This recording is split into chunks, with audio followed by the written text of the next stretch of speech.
Hello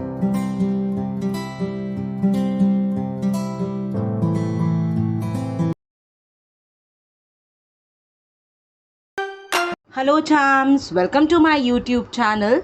Today I am going to discuss one question from change in profit sharing ratio among the existing partners. I am going to discuss illustration number 42 of DK Goel book. This question is it is like Brijesh, Charu and Dilip are three partners, and they are sharing the profit and losses in the ratio 3:2:1. This is their old ratio, and they decided to share future profits in the ratio 4:4:1. This is the new ratio which is given in the question, and one balance sheet is given and some information is given related to change in the values of assets and liabilities. Okay, उसके बाद वो बोल रहे हैं कि partners do not want to record the altered values of assets and liabilities and want to leave the reserves and profits undistributed.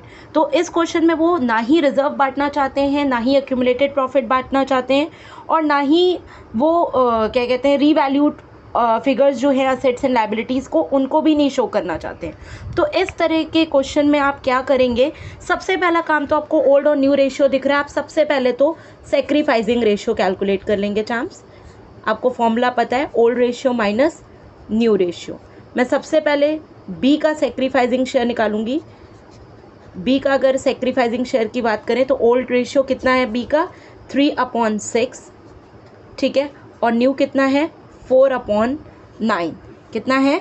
4/9. अगर हम इसका एलसीएम लेंगे तो आ जाएगा चाम्स 18. 6 3 18, 3 3 9, 9 2 18, 4 2 8. It will come 1/18. Means Brijesh sacrifice कर रहा है 1/18. फिर चारू का शेयर निकालेंगे हम.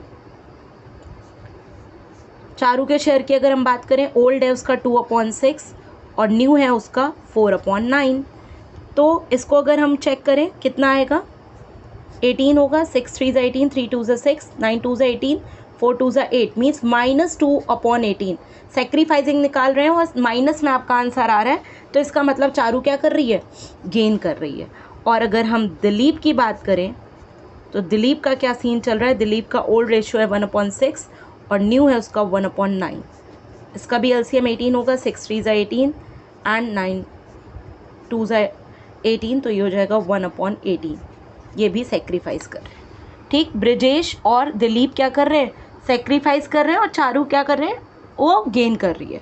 ओके, अब आगे वो जो इन्फॉर्मेशन आपको गिवन है कि भाई रीवैल्यूएशन से रिलेटेड इन्फॉर्मेशन गिवन है, मैं आपको सजेस्ट करूँगी कि आप रीवैल्यूएशन अकाउंट ही बना लो. आपके बुक में जो सोल्यूशन दिया है उसमें लॉस को अलग दिखाया, प्रॉफिट को अलग दिखाया. बेटर यही है कि आप भाई रीवैल्यूएशन अकाउंट बना लो. आपको मैंने अपने प्रीवियस लेक्चर में रीवैल्यूएशन अकाउंट बनाना सिखाया था. इस तरीके से कुछ आपका रीवैल्यूएशन अकाउंट बनेगा. हम इसको वर्किंग नोट्स में बना लेंगे. Revaluation account, debit side, credit side and particulars amount आप लिख लोगे. सबसे पहले बोल रहे हैं कि स्टॉक की वैल्यू 20% से कम हो रही है, तो आप पहले चेक करोगे कि स्टॉक आपको 1,80,000 गिवन है.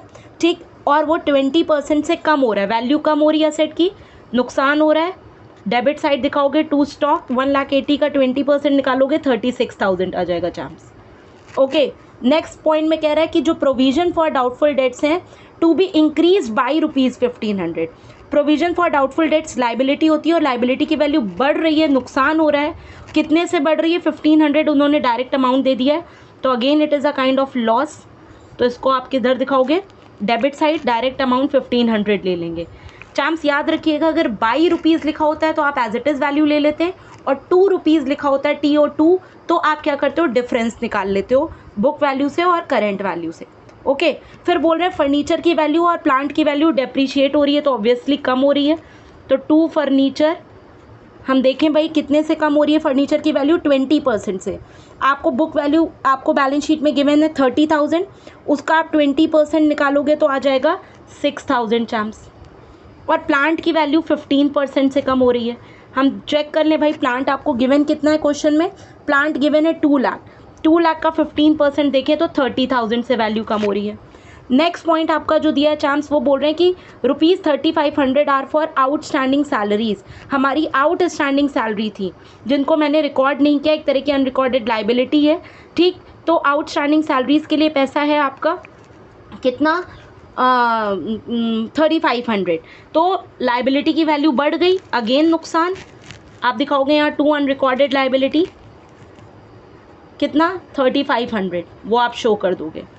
Okay chance. उसके बाद आपने देखा बिल्डिंग की वैल्यू रीवैल्यू हो गई है 3,50,000, बुक वैल्यू है 3 लाख और इसकी अब वैल्यू हो गई 3,50,000, मतलब बिल्डिंग की वैल्यू बढ़ गई है, अप्रिशिएट हो गई है। कितने अमाउंट से आप देख लीजिए, 3,50,000 हो गई है और पहले 3 लाख थी, मीन्स 50,000 से वैल्यू क्या हो गई है, इंक्रीज हो गई है। ओके, तो आपने क्या किया, सारे एडजस्टमेंट्स दिखा दिए रीवैल्यूएशन अकाउंट से रिलेटेड।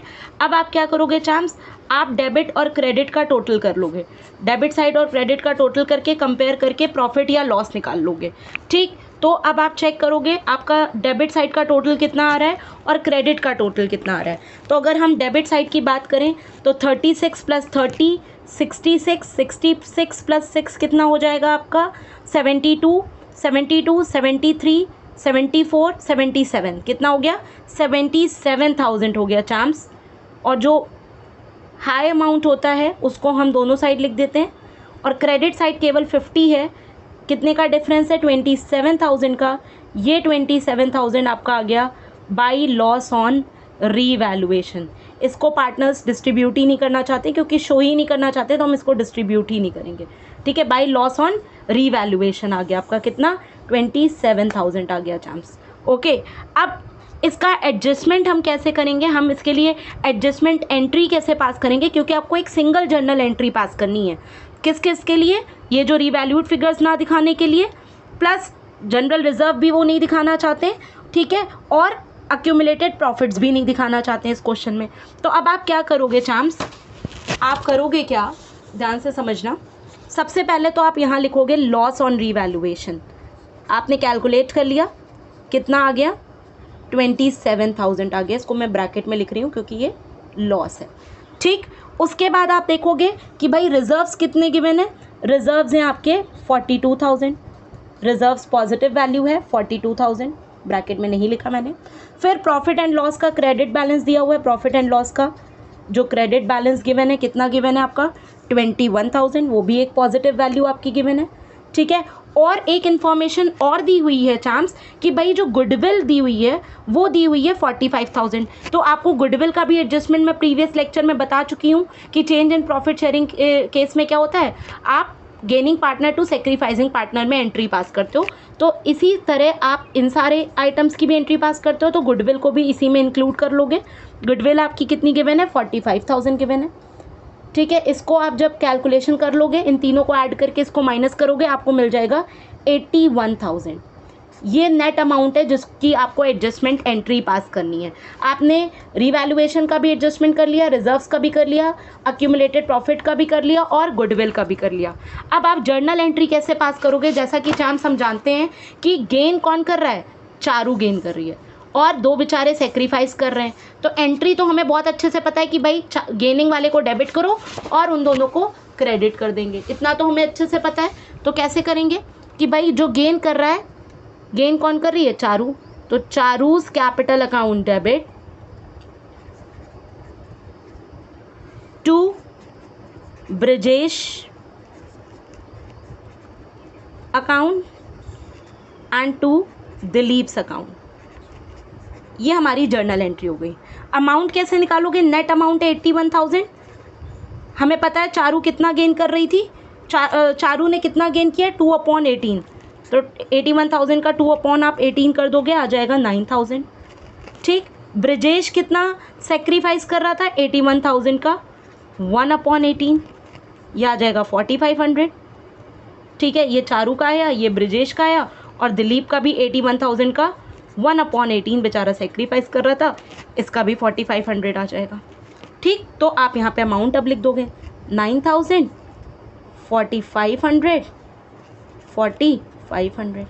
ये आपकी जर्नल एंट्री पास हो गई। ये आपकी है वो सिंगल एडजस्टमेंट एंट्री जो आपसे पूछी गई है।